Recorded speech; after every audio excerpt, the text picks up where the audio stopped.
This cute little star ornament is made with seams from traditional pojagi. And today I'm going to show you how to make it.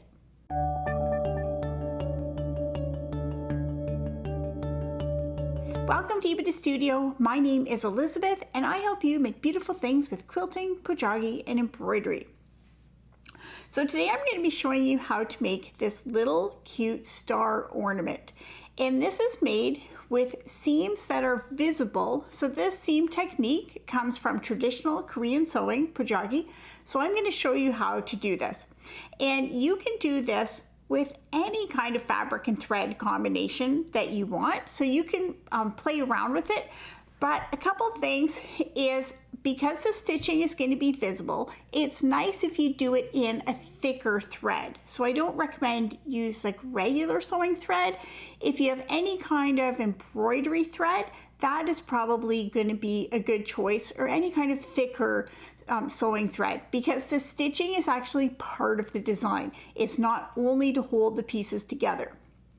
And for fabric, in this sample, I use linen fabric, and I use the really lightweight kind of handkerchief linen. In the sample project I'm going to show you, I'm also going to be using linen fabric, but this is a heavier linen fabric, and I just have some scraps that were left over from another project, so I'm going to be using that. So it doesn't take a lot of fabric, so just a few little scraps are fine.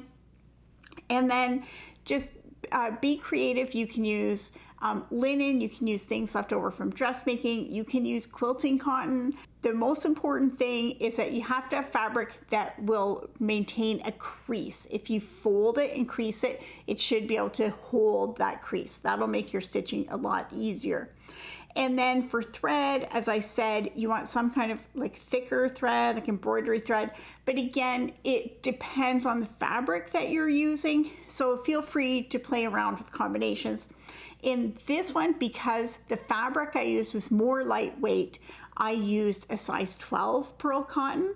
And on the sample I'm going to be showing you, because my fabric is thicker, I'm going to use a thicker thread. So I'm going to be using a size 8 pearl cotton in that one. So if your fabric is thicker, use a thicker thread. And if it's thinner, then you can use a thinner thread. You're also going to need a template, and this technique is template based. And you're going to need just a square. And you can play around with the size. In this one, the squares I used were 1 inch square, but in the sample I'm going to make it a little bit bigger, so I'm going to use a 1.5 inch square. So you're just going to take that size and cut that piece out of cardboard, and you might want to go ahead and label it so that you can keep it and use it in another project. But that's the only thing you need. All the pieces for this project are the same size, so just pick whatever size square you want and cut it out of cardboard, and then you're going to be ready to go. Now, I know this might seem kind of small, but keep in mind that your project is going to be bigger. So if you want something to hang on a Christmas tree, then I wouldn't recommend that you go larger than 1.5 inches. It's going to get pretty big. But if you wanted to make something like a pillow, then you could go even up 4 inches or 6 inches. You could go as big as you want on this. It'll be the exact same process. So once you have your fabric, your thread, and your template, then let's get ready making it. To cut out our pieces, we're going to begin by marking them on the fabric. Now, to mark them, we'll take our template and place it on the fabric, and then trace around it by pressing firmly with a hair marker. This will leave little crease lines on the fabric. Once all the sides are creased, we'll cut our pieces out, cutting 1/4 inch away from the creased lines. Now we're going to need 5 each of 3 different colors for a total of 15 squares of fabric. When they're cut out, we're going to go ahead and pinch along the crease lines just to help secure the creases into the fabric. To make the first star, we're going to take 2 identical squares and join them together, wrong sides of the fabric together, with the seam allowances folded down to the inside. Be sure to align the creases on the sides of the square and then hold the pieces together with pins. thread your needle and tie a knot in the end of your sewing thread, and we're going to stitch these together with an overcast or a whip stitch. Bring the needle up so that the knot of the thread is buried in the seam allowance. Now we're going to take stitches straight across through both pieces of fabric. The needle goes through straight, and so the stitches are a bit of a slant. This is a whip stitch or an overcast stitch. And we're going to stitch along the whole length of the seam this way. Try to keep your stitches consistent and even with size and spacing, but don't get hung up with perfection if this is your first project. They will gradually get better over time with lots of practice.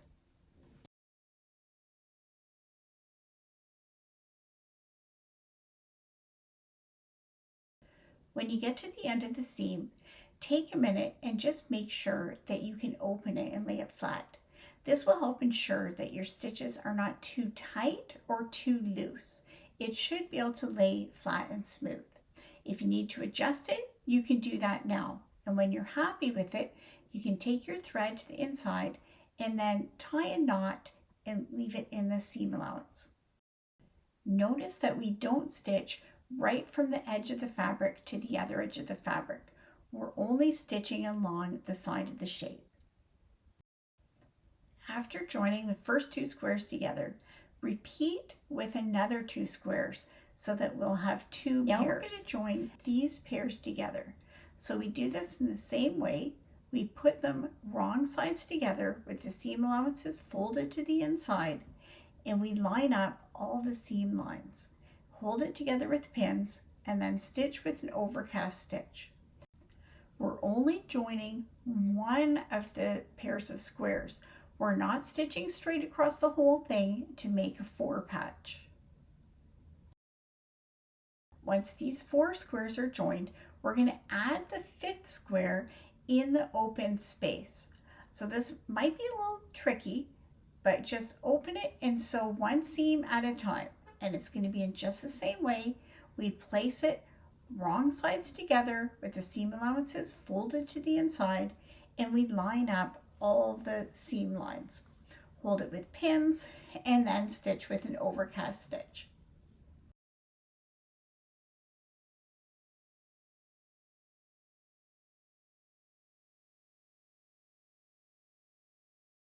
After the first seam is done, we're going to join the last seam.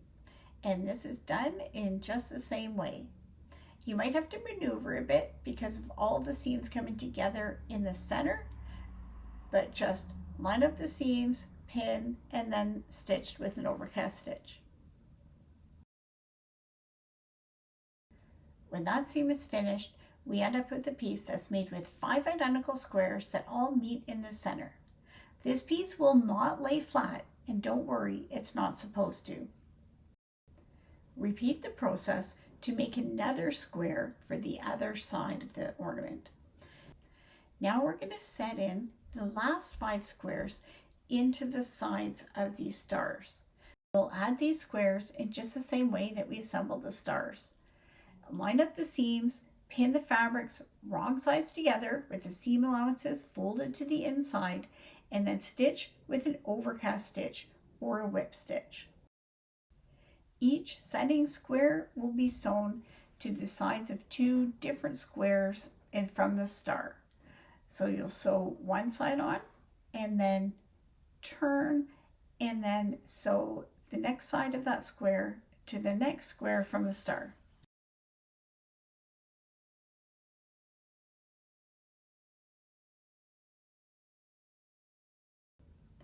The point of the setting square lines up with the seam from the middle to form a Y seam. Repeat that process 4 more times so there's a setting square on each side of the first star. Now we're going to join the second star in the same way. So we'll make sure that the point of the star goes in so it will line up with the point of the first star. So in this example, you can see that the point of the blue star will line up with the pink star, and we'll sew these seams just the same way, pin wrong sides together, and then stitch with an overcast stitch.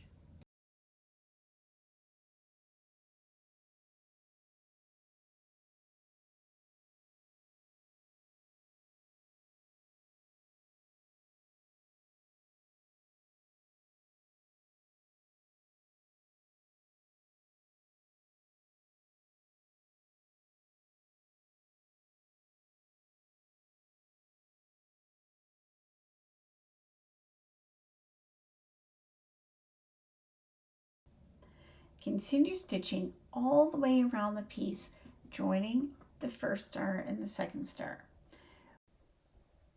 When you're almost done, you're going to use the little hole that's left at the end to fill it with stuffing.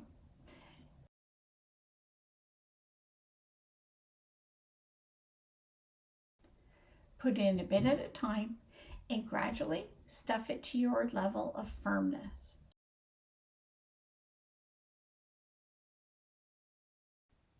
When the ornament is full, we'll pin the last seam together and stitch it just like we've stitched all the other seams.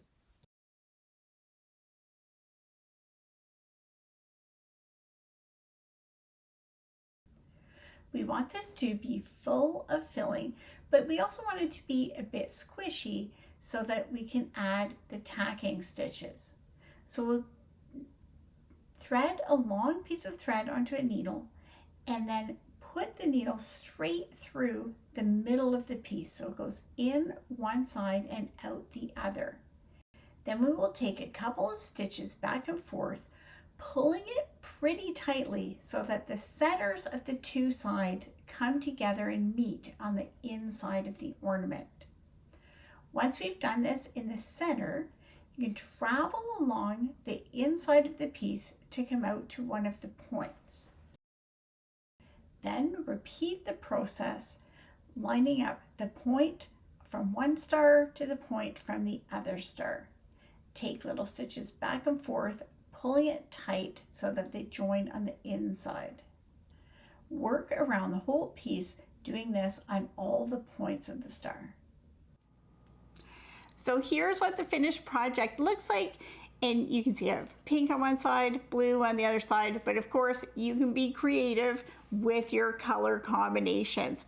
And all I have left to do is to add a little tie, so I could just put in a braid or a loop of thread to hold it, and then it'll be ready to hang up. As you can see, this design also could be made bigger to make a pillow. That would be a really nice option as well. So let me know if you tried this and what kind of fabric and thread you use, because you can have fun playing with lots of different combinations. And if you're looking for other tutorials that use some of these traditional pojagi seam techniques, you can find that at my website, epidastudio.com.